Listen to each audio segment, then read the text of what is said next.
Herr Doktor, ich verliere immer alle Yu-Gi-Oh! Duelle. Ich verschreibe Metamin. First of all, I wanted to give a shout out to Paul, Pollyboy, a great friend of mine, got me a card I needed for the deck, and just cool guy. So, you know who you are.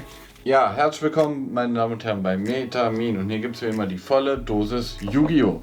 Und heute haben wir was echt mega Geiles am Start. Und zwar haben wir ein Floowandereeze Deckprofile für euch dabei. Denn meine Schwester hat heute Platz 4 gemacht und ich bin wirklich sehr, sehr stolz. Hier seht ihr auch schon mal die Preise. Und dann würde ich sagen, starten wir los. Hi, so this is the mat they gave you, and this is the deck box. I just want to show those, kind of show what they give right now, and let's get right into it. So I played Floowandereeze, whatever, today because honestly I played it because I really like the artworks. That's why I got the deck, and it turns out it's actually kind of broken. So today I'm gonna show you how I ran it. So this is the main card of the deck, of course, Robina. It's one card combo. So you run it at 3. Eaglin is secretly almost a better normal summon. I'll get to that. It depends on the situation, but you definitely want 3 of that as well. I played 2 Stree. He's pretty good. Like, yeah, utility. You can banish your own cards, add them back. You can. He's the best, like the funniest out to Enforcer because, like, you get rid of their Enforcer and they go like, okay, effect a summon, and then you just normal summon this guy and he's gone, just like that. Some weird random comment. And then I played 2 token actually. Most people play 1. I play 2 because one thing this deck does struggle with is consistency. Sometimes you have a hand you just can't make a good play at all. And with the map, this card gets you into a play. Because one thing that's really good about the map that you don't normally think about is it can manage any Floowandereeze card, not just monsters. So you can banish the card you need in the most basic combo, which I'll show you, and then add it with this, because every effect is once per turn. Depending on how your hand shapes up or you get interrupted, having another name is really important from my experience. And I play now for the tribute summons. So should we put those over there? I played 2 Empen. That's pretty standard. He's your main go-to. He lets you continue your normal summoning chain, and he searches your important spells that you need for your setup. I play 1 Snow. Not everybody plays this card. I like it a lot. To mainly exist in your deck somewhere as an option, because in certain matchups, like, it's actually quite useful, and sometimes you can just like, it's kind of like, it allows you to kind of release like the floodgates and just like you get free normal summons. If you have a ton of cards, but it's a bit hard to get them all on the board, because sometimes you just end up with like 10 card hands, and then you can just do him, just OTK right away. Also, he's cool in Starlight. I really like that one. This card is very broken. I don't know how they went from the original Ryza to targeting a card on the field and in one of the graveyards, and you can target a 3rd card to add to hand. It's a big jump. This card basically says if you get into a good situation just once, you immediately win the game because you create a lock, because you can put like bad cards from their side on top of their deck, and then they just keep drawing that, and you can recycle Shifter, which you also play in this deck, and then it's just like it's over. So I know he's expensive, but I think he's really important. Last tribute summon, I run 1 Avian. He's just really good. It's so oppressive. Like, you can you can fortify your board with an Omni Negate, and you can do it multiple times a turn actually, because he bounces back to hand. So if you use one of your effects to summon in the opponent's turn, you just bring him right back, and yeah. So now for the last Wing Beast, I play 2 statue. Most people tend to play 1. You can search it with Robina. I forgot to mention, but basically this searches level 4 or lower Winged Beasts, any of them, even itself. And this searches level 7 or higher Winged Beast. Again, no name restrictions. The reason you always want to play 1, of course, at least. The reason I play 2 is because summoning it is great, but you gotta protect it as well, because otherwise they just get rid of it and then it's pointless, right? Playing a second one gives you, this is something I touched on earlier, having different names and different ways to get to the same play, because again, all these effects are once per turn. Having a second one gives you a different way of protecting the barrier, because let's say they get over it, and then you use one of your methods to summon during their turn. You could summon the Robina in their turn to search and summon the other one. Like, for example, after the battle phase. If you can't protect it in the other way that I'm gonna show you earlier, which is the most common way to protect it. So yeah, I think it's a good option. And now to some very unfair cards. I play 3 Dimension Shifter. Like I've mentioned, you can loop it with Ryza.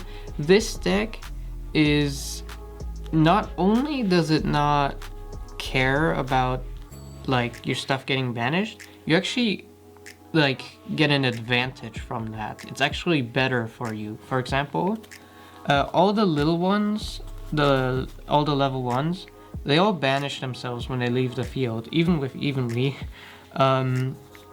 But for example, the big ones don't.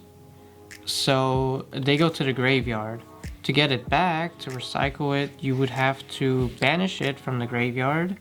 Stree can do that. And then use Talkan, which can add any banished Floowandereeze card back.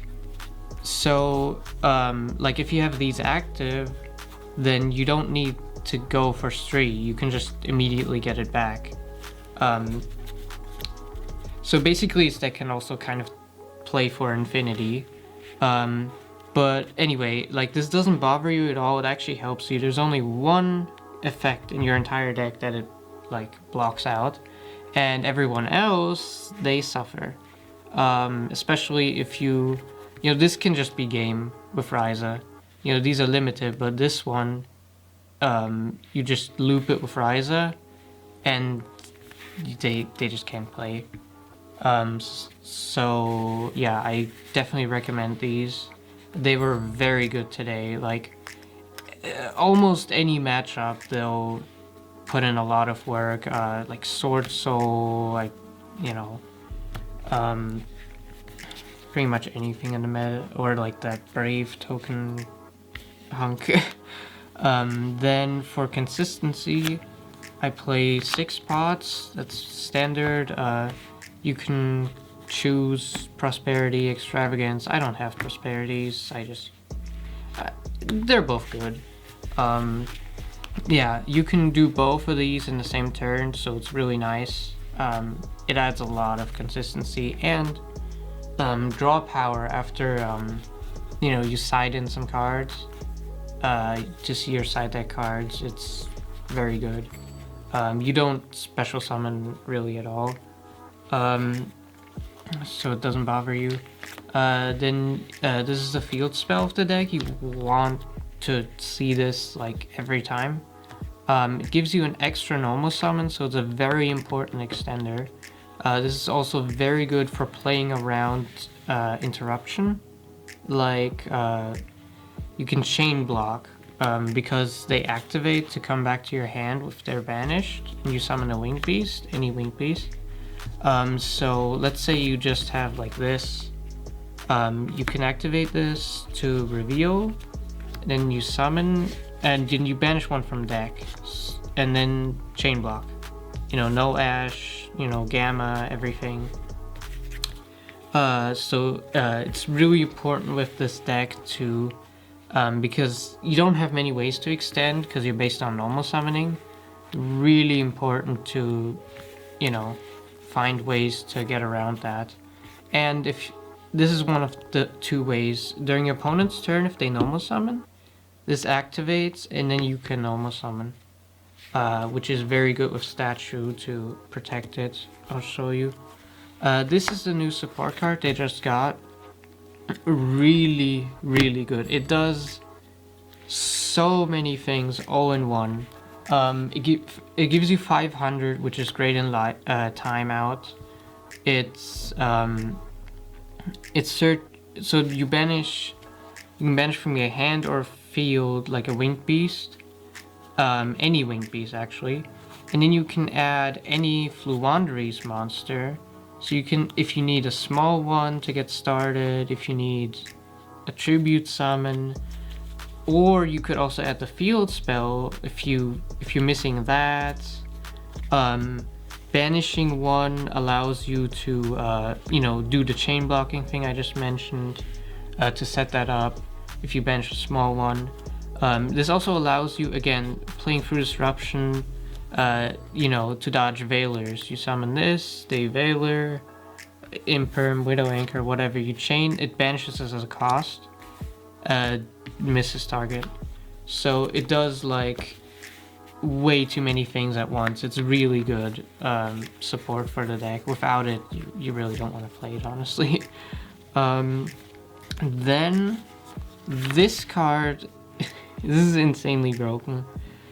This is one of the ways you protect statue, and this is also your going second kind of game. It's not like just stun this deck. You can go you can do things going second. So let's say you have this and this. You have statue. They normal summon. Like a Moyi to run over it or whatever. Then they attack. They normal summon. This triggers. You know, you do your little chain and whatnot. And then this allows you, if you tribute summon for something that needs 2 tributes, you can use your opponent's cards. This effect doesn't activate, so then you just tribute what they normal summoned. They can't special summon, they're out of a normal summon. Yeah. And that's not once per turn. Today in one of my matches, I tributed 4 cards in a single turn. I got extra normals through snow, and I just tributed like their whole field away. It's like absurd. Another thing this does is you can put back 1 or 2 winged beasts under your deck, and then you draw 1 or 2. This is really good for consistency. Also, it lets you technically play forever. And if you put something on top of your deck with Ryza, you can immediately draw it because you put the winged beast under the deck. You don't shuffle. So you can put Shifter on your deck and then just draw it immediately. That effect is once per turn. I'll also mention it's important to keep in mind if you extravagance or prosperity, you use that effect for that turn.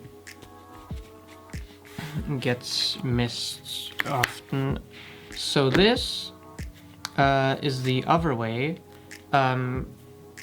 If you have this and this, you can tribute summon, normal summon at any point during their main phase. Only the main phase. Your own main phase too, if you really needed to, you have it set. And that, it's a lot more flexible than a field spell. Harder to play around for the opponent. So basically you can like get normal summons twice during the opponent's turn. And yeah. So that's a way to protect your statue and also just be really disruptive during the opponent's turn. For the extra deck, funny enough, I actually used this, even though all the small ones, if you activate any of their effects, then you can't special summon during the entire turn, even before or after. But so I run one Almirage, one Linkaribo. This is basically just I wanted this twice basically, but I play Extravagance. The reason this is relevant is for if they have a Floodgate, like there can be only one. So, and you have a level 1, you can turn it into one of these, then you can normal any level 1, you just don't activate the effects. Then you can go into Phoenix, and then you get rid of the, there can be only one. That's why I play 2 Phoenix as well. I played Cerberus as an option in the same way. I play Unicorn and Access Code as well. Again, it's just an option. You just need 4 monsters, and then you can Access Code. Why not? Then I play 2 of these, and then the Zeus. Again, this is also really good. You just need 2 level 1s. Then you make this, you attack directly. You can go into this if you still have it, and then you have a 4 material Zeus. That actually won me a game. And then I didn't get to use these, but with the Floowandereeze tribute monsters are level 10, so both of them, Snow and Empin. So if you have 2 laying on the board, you could technically go into one of these during your turn. Interestingly enough, these 2,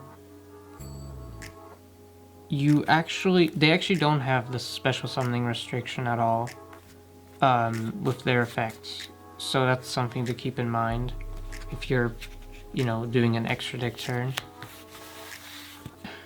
And then the last extra deck card is just Omega. I played it for the Dogmatica matchup to put cards back so that I don't run out of extra deck cards if they go for Maximus, to keep Extravagance live. Right. Now for the side deck, I played Free Sphere mode. This was not a good decision. I'm gonna be very honest. I sided it in quite a few times. It didn't work very well.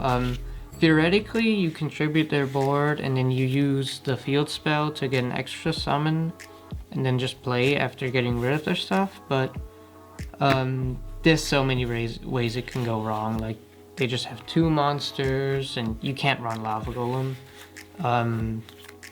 Or like they go for Lancia because the Dagda combos are everywhere right now, and Scythe doesn't do anything to you, but Lancia is a big problem, so that's what they're gonna do. I'm gonna swap this out with impermanence, that would be a lot more useful.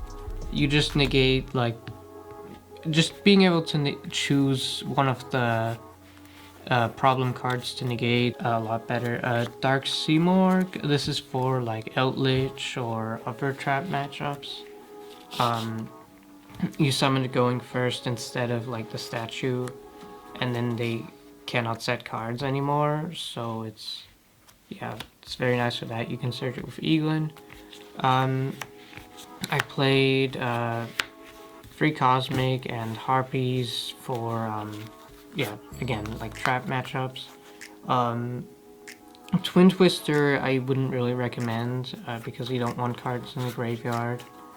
And, yeah, so I ended on Cosmic. And played a set rotation and free Mystic Mine for going second in the combo. I wasn't too happy with this one either. Definitely gonna cut set rotation because I realized that if one of those field spells is still on the field, you can't activate field spells anymore. So you actually can't like give yourself a mine and then put your own field spell over it. So this one absolutely has to go. These I'm not sure on. I'm gonna experiment more with options that will help going second in the combo. And this card was really good. This is for going first into combo, and it just, they can't do anything. You can't really negate this. They just can't play for the turn. Like, all their monster effects are negated. All you need is a winged beast. I had a game where the only thing I had, I even went for duality, and the only monster I could get was Takan, and I had this, and I ended up winning that game. I just normaled him and used this, and they couldn't play, and then you know, you get more time and stuff, but like, yeah, that's a brutal way to just stop them for sure. And that's the whole deck. So as far as I felt about the list, like I said, I'm gonna try Impermanence over Sphere Mode. The main thing that I would change is maybe find a better way for going second in the combo decks. And otherwise, I was very happy with the main deck list. I wouldn't really change anything there. It was very consistent, and it, you know, like, the way it's built is, it's like so consistent that often, like, if your opponent can't do anything and you can, like, you just, like, you tend to be a lot more consistent a lot of the time, and that just